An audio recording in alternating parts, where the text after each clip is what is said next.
கர்த்தருடைய பரிசுத்த நாமத்திற்கு மகிமை உண்டாவதாக. இயேசு கிறிஸ்துவின் இனிய நாமத்தில் உங்களை வாழ்த்துகிறேன். கர்த்தரே தெய்வம், அவரே நம்பிக்கை. Glory to God. இன்று உங்களோடு தியானிப்பதற்கு எடுத்துக்கொண்ட வேத வசனம் 1 யோவான் 4 அதிகாரம் 4 வாசிக்கிறேன்.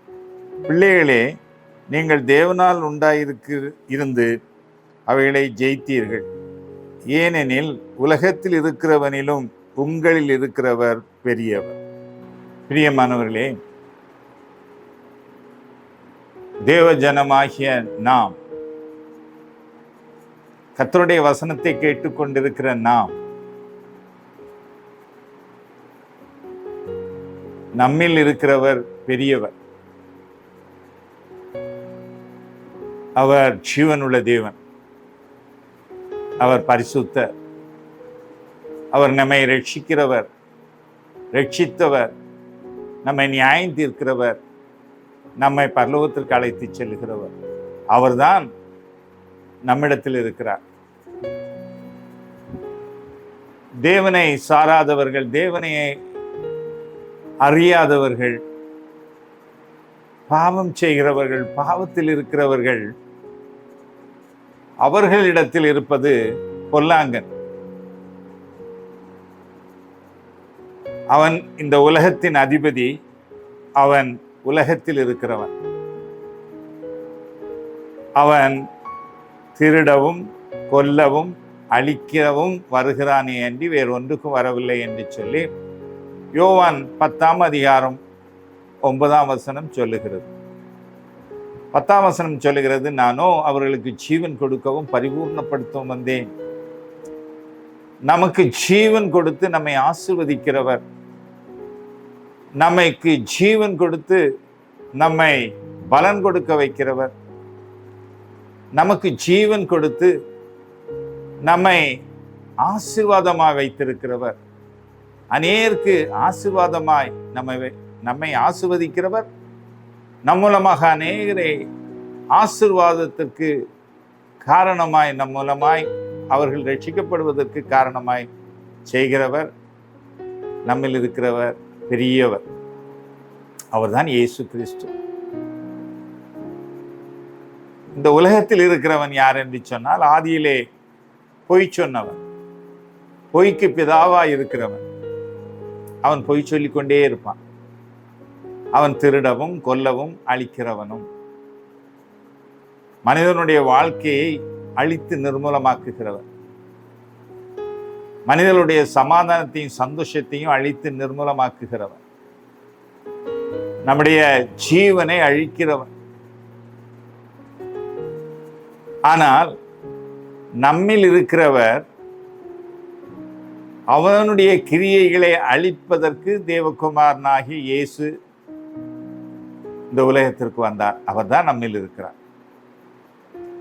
உலகத்தில் 2 விதமான, எல்லா வகையிலும் 2 விதமான காரியங்கள் உண்டு. ஒன்று தீமை செய்கிறவன், இன்னொன்று நன்மை செய்கிறவன்.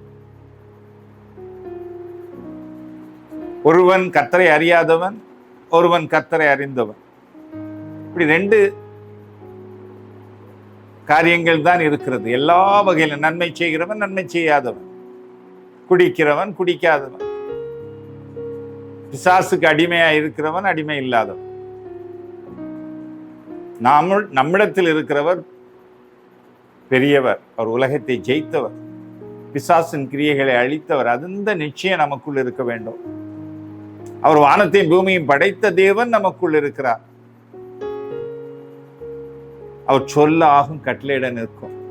எவ்வளவு பாக்கியம் பாருங்கள் பிரியமானவர். அவர் ஒரே ஒரு வார்த்தையில் தான் இந்த பூமியை உருவாக்கினார். அவர் வல்லமை உள்ள தேவன், நித்திய பிதா, சமாதான பிரபு. அவர் எபிரேயரை படித்து பார்ப்போமானால் அவரை பற்றி சொல்லிக்கொண்டே போகலாம். அதை படித்து பாருங்கள். அவருடைய குணாதிசயங்கள், அவர் யார், எப்படிப்பட்டவர், எதற்காக இந்த உலகத்திற்கு வந்தார். அவர் பிரதான ஆசாரியர், நம்மை முற்றுமுடிய ரட்சிக்க வல்லமுள்ளவர்.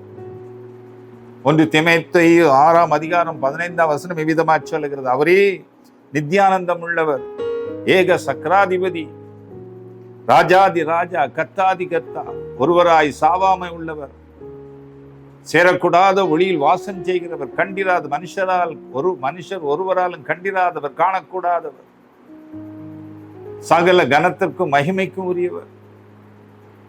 அவர் மத்தியஸ்தர், புது உடன்படிக்கையின் மத்தியஸ்தராக இருக்கிறார். வானம் பூமி ஒழிந்து போனாலும் அவருடைய வார்த்தைகள் ஒழிந்து போவதில்லை. அவருடைய நாமங்கள் வல்லமை உள்ளது. அவர்தான் நம்மில் இருக்கிறார். அவர் பெரியவர். இந்த பிசாசானவன் நம்மை குறித்து தீமை செய்கிறவன், தீங்கு சொல்கிறவன், வெளிப்படுத்திய விசேஷத்தில் அப்படித்தான் சொல்லப்பட்டது. சகோதரரை குறித்து எப்பொழுதும் தீமை சொல்கிறவன்.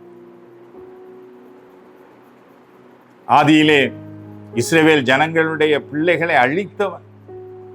மோசே மட்டும் தப்பிக்கப்பட்டான். இயேசு பிறந்த பொழுது சகல 2 வயதுக்குட்பட்டவர்களை அழித்தவன். இயேசு மட்டுமே அதிலிருந்து தப்புவித்தார். இவன் அழிக்கிறவன் பிரியமானவர்களை, பொல்லாங்கன், பிள்ளைகளை அழிக்கிறவன், நம்முடைய பிள்ளைகளை தேவனிடத்திலிருந்து பிரிக்கிறவன், நம்முடைய பிள்ளைகளை பாவம் செய்ய வைக்கிறவன்.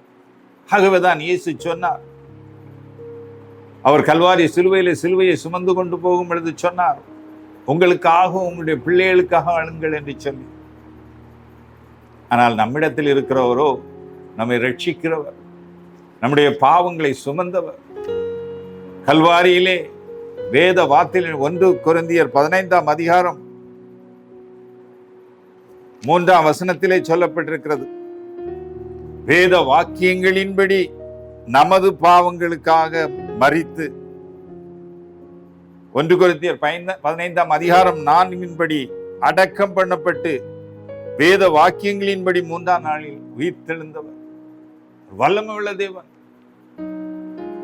அவரிடத்திலிருந்த பரிசுத்த ஆவியானவர் அவரை உயிர்த்தெழுக்க செய்தார். அவர் உயிர்த்தெழுந்தார். ஜீவனுள்ள தேவன். அவர் தான் நம்மில் இருக்கிறார். நாம் எவ்வளவு பாக்கியவான். அவருக்கு எல்லாம் தெரியும். அவர் பிரதான ஆசாரியராக இருந்தாலும் நம்முடைய பலவீனங்களை குறித்து அவருக்கு எல்லாம் தெரியும். எபிரேயர் 4:15 விதமாக சொல்லுகிறது, நம்முடைய பலவீனங்களை குறித்து பரிதபிக்க கூடிய பிரதான ஆசாரியரே நமக்கு இருக்கிறார். நம்முடைய கஷ்டங்கள் அவருக்கு தெரியும். செம்மையாய் வாழ வேண்டும் என்று நினைக்கிறோம், பிசாசு நம்மை ஏமாற்றி விடுகிறான், வஞ்சிக்கிறான், எல்லாம் அவருக்கு தெரியும். எபிரேயர் 2:17 சொல்லு, இரக்கமும் உண்மையும் உள்ள பிரதான ஆசாரியராக இருக்கிறார். அவர் தண்டிப்பதற்கல்ல, நம்மளை குறித்து பரிந்து பேசும்படி, தேவனிடத்தில் சொல்லும்படி நமக்கு இரக்கமும் உண்மையும் உள்ள பிரதான ஆசாரியர் நமக்கு இருக்கிறார். அவர் நம்மில் இருக்கிறார். அவர் பெரியவராக இருக்கிறார். அந்த பிசாசானவன் அப்படி அல்ல. நம்மை வஞ்சிக்கிறவன், பாவம் செய்ய வைக்கிறவன், பிள்ளைகளை கெட்ட வழியிலே, துன்மார்க்க வழியிலே நடப்பிக்கிறவன். அவனுக்கு நாம் அடிமையாயிராதபடி அவனிலிருந்து நாம் விடுதலை அடைந்து தேவ சமூகத்திலே வந்திருக்கிறபடியால் நாம் பாக்கியவான்கள். இந்த வார்த்தையை கேட்டுக்கொண்டிருக்கிற ஒவ்வொரு சகோதரிகளும் பாக்கியவான்கள். அந்த பிசாசானவனுடைய கிரியையிலிருந்து விடுதலை அடைந்து நம்பிக்கை உள்ள தேவனை நோக்கி வந்திருக்கிறோம். அவர் நம்மில் இருக்கிறார். அவர் பெரியவராய் இருக்கிறார். லூக்கா 1:32 விதமாக சொல்லுகிறது, அவர் பெரியவராய் இருப்பார், உன்னதமானவரின் குமாரன் எனப்படுவார் என்று சொல்லி அவரை குறித்து சொல்லப்பட்டிருக்கிறது.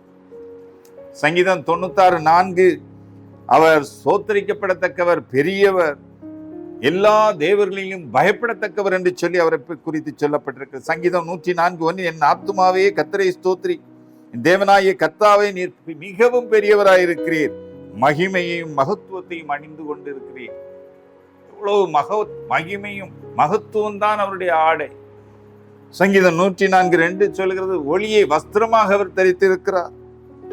பாருங்கள், பெரியவர், அவர் வெற்றி சிறந்தவர், சிலுவையிலே வெற்றி சிறந்த தேவன், பிசாசின் கிரியைகளை அழிக்கவே தேவகுமாரனாகிய இயேசு வெளிப்பட்டார் என்று சொல்லி 1 யோவான் 3:8 சொல்லுகிறது. அது விதமாய் சொல்லுகிறது, பாவம் செய்கிறவன் பிசாசினால் உண்டாயிருக்கிறான், ஏனெனில் பிசாசானவன் ஆதி முதல் பாவம் செய்கிறான், பிசாசின் கிரியைகளை அழிக்கும்படிக்கே தேவகுமாரனாகிய இயேசு வெளிப்பட்டார்.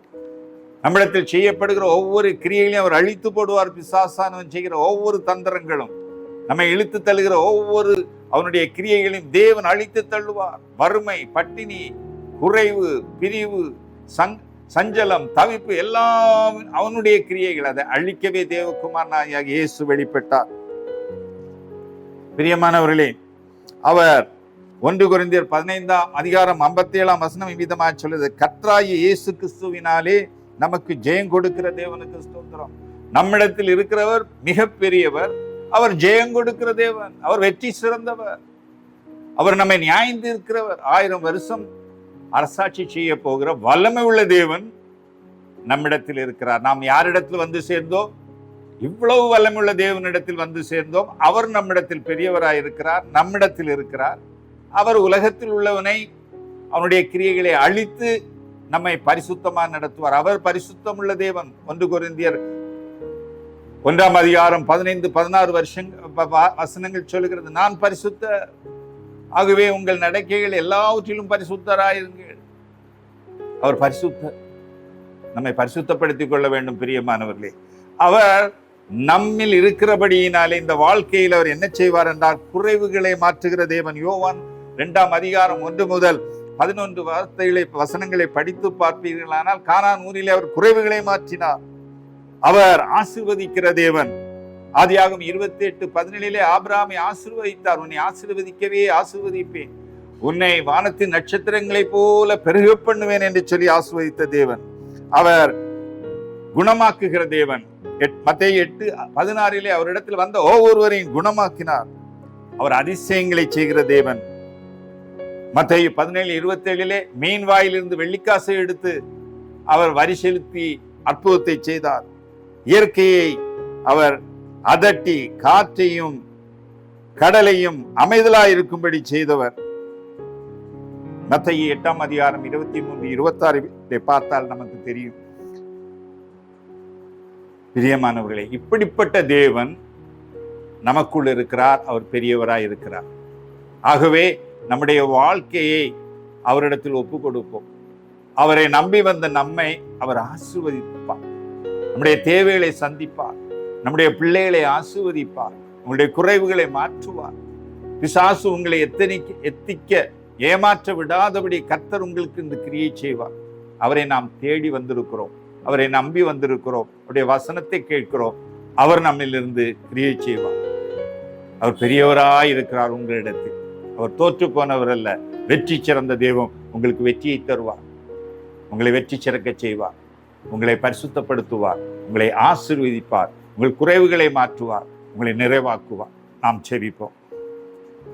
அன்புள்ள இயேசு சுவாமி, நீர் எங்களுக்குள் பெரியவராய் இருக்கிறீர் ஆண்டவர். பிசாசின் கிரியைகளிலிருந்து விடுவித்து உம்முடைய ராஜ்யத்திற்குட்படுத்தும்படி எங்களை அழைத்து வந்திருக்கிறார். அதற்காக ஸ்தோத்திரம். இந்த வார்த்தையை கேட்டுக்கொண்டிருக்கிற ஒவ்வொரு மேலும் உம்முடைய வல்லமையின் ஆண்டவரே கிரியைகள் வெளிப்படுவதாக. பிசாசின் கிரியைகளை அழியுங்கள். இவர்களுக்கு ஒரு சந்தோஷத்தையும் சமாதானத்தையும் கொடுங்கள். இவர்களை ஆசீர்வதியுங்கள். குறைவுகளை மாற்றுங்கள். இயேசு கிறிஸ்துவின் இனிய நாமத்தில் கேட்கிறீங்கள் அன்ன பரமபிதாவே. ஆமென். ஆமென்.